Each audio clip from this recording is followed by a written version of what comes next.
Hi, I'm Lorena. I'm a spiritual life coach, and I'm here to help you shift your state of being and recreate your reality. So my channel is focused all around my method for sustainably and holistically changing your self-concept and your state of being so you can really manifest the reality that you want.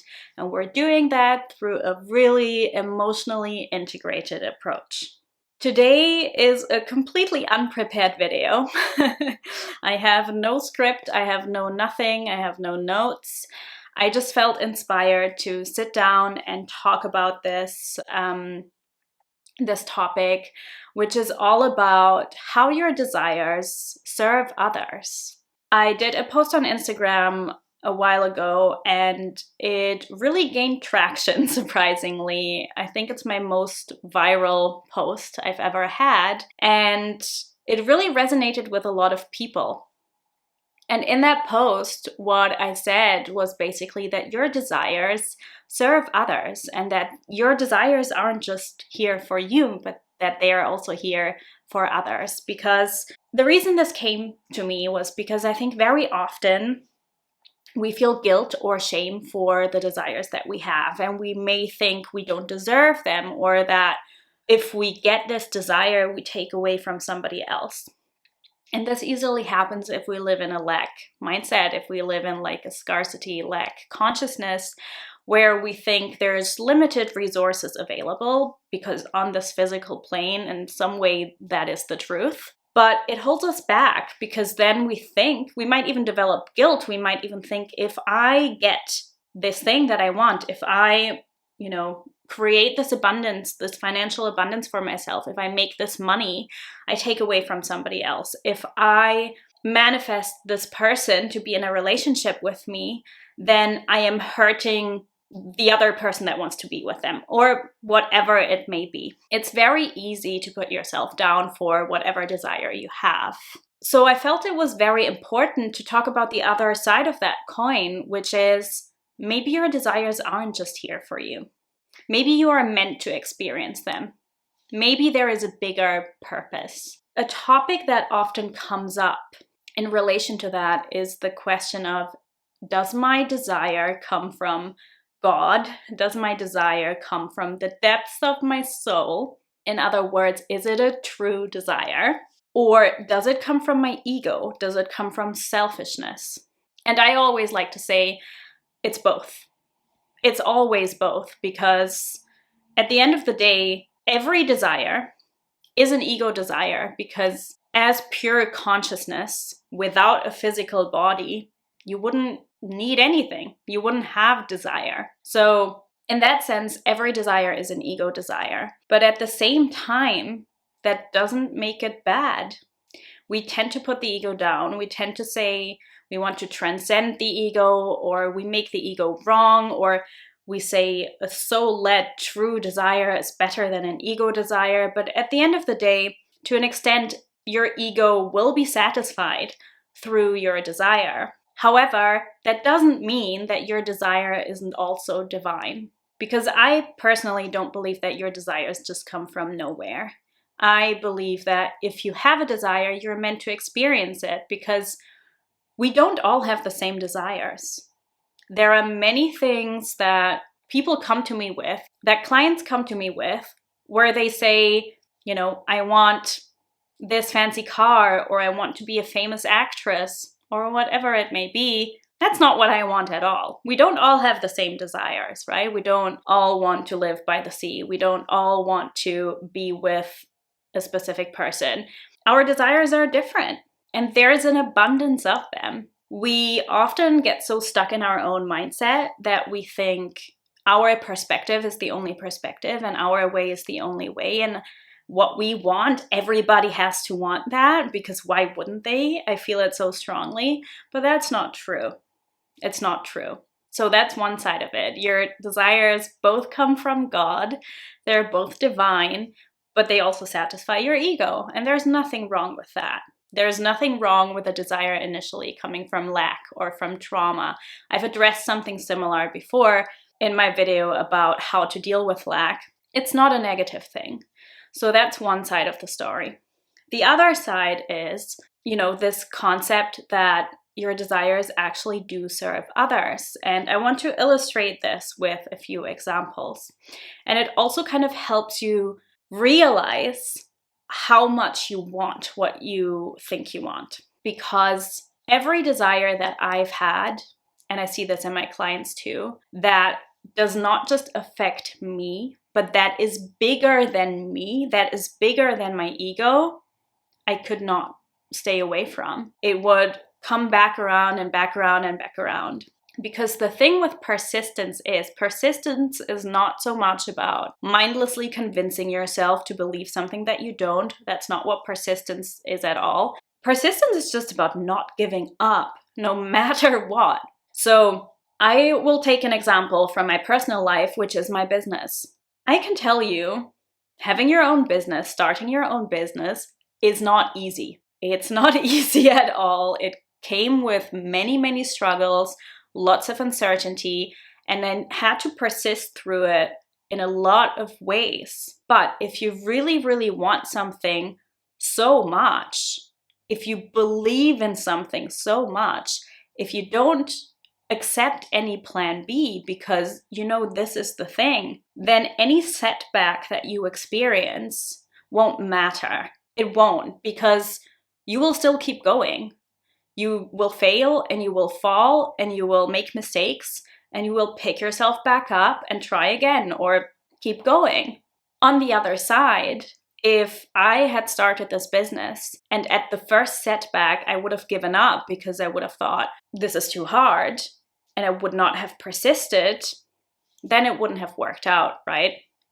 But also what this would have shown me is that maybe I didn't want it that much. Maybe it wasn't that important to me. Maybe it did then just come from my ego, because what kept me going, even with any setback that I experienced, was the bigger picture. What kept me going was the belief in my work and what I'm doing and how I'm serving. So my example, the desire to build my business, there are selfish reasons for this as well. There are ego-led reasons for this as well, because I want abundance and I want freedom and I want to organize my own time. But the bigger why is I want to serve. I want to help others. I want to give my gifts to the world. So both exist at the same time. It's serving my ego, but it's also serving the bigger picture. It's serving the world. And if it had only been one of the two, I probably wouldn't have persisted.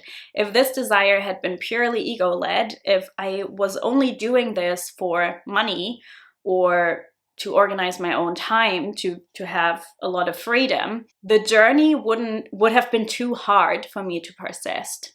But because I had this bigger picture, I felt this pull to also serve, it worked out because I was able to persist even through adversity. And I now gave you this example with my own personal experience with my business, but you can apply this to pretty much anything. If you feel guilty sometimes or shameful that you want a lot of money, maybe that's exactly what will serve others. Maybe you making money will serve your family, because then you're able to provide more for them. Or maybe you making money will serve whoever you're going to employ or whoever you're going to pay, for their services. So there's always a ripple effect. When you transform, when you heal, when you receive your desires, you are going to bring more joy into the world. You are going to bring more abundance into the world. It doesn't matter that it's also satisfying your ego. What matters is that it is something that you really want and that it has a bigger why attached to it.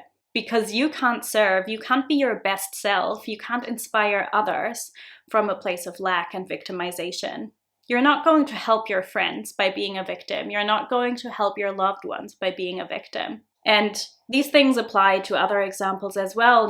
If you want to have your own business, you can take this example. Because you having your own business, you can then employ people, you can help people. Or what happened to me a few weeks ago, Because I always had a lot of limiting beliefs around money. And I always had the belief that people who have a lot of money are evil. Because why would you need that much money? And currently, like, I'm not a millionaire or anything. I don't have that much money, but I am now able to provide for myself very easily. I'm able to give to charity. I'm able to give money when I want to. I don't have to restrict myself. And this is a position that I, for a very long time, wasn't in. At the same time, I also don't see me receiving money as me taking away from somebody else anymore, because now I know what value I'm giving through serving somebody else, so it's a value exchange. And I have a completely different perception on it. And a few weeks ago, I was out for a walk, and there was a beggar in front of the supermarket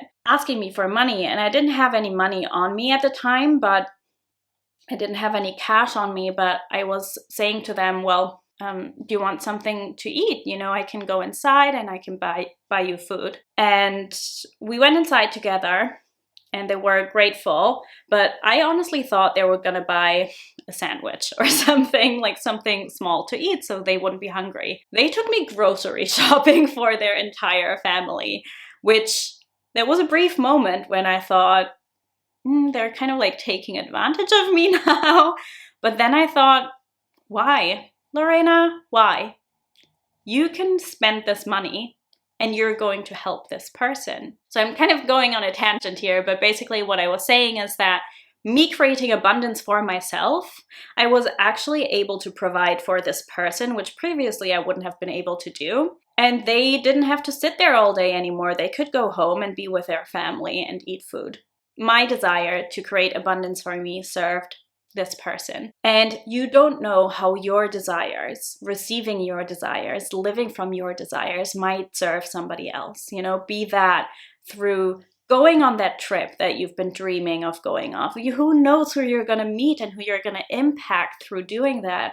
Be that through getting into that relationship with that person who you want to be with, because who knows, maybe that's exactly what they want. Surely that's exactly what they want, instead of staying alone. Maybe you creating that abundance, financial abundance for yourself, or moving into that house is exactly what's going to cause a ripple effect to make others happy too. Be that through circumstances, or be that simply through your own happiness, your own joy, which is going to affect everyone around you.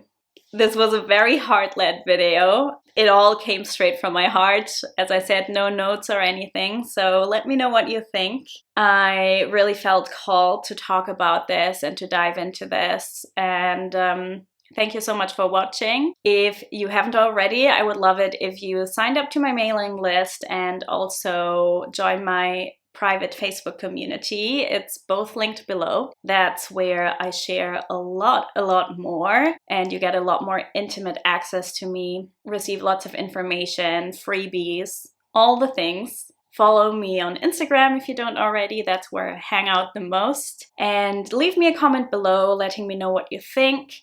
And maybe this inspired you to step into one of your desires a little bit more that you maybe were a bit hesitant about. So have a beautiful day, week, weekend, whenever you're watching this. I love you so much, and I'm so excited to hear from you.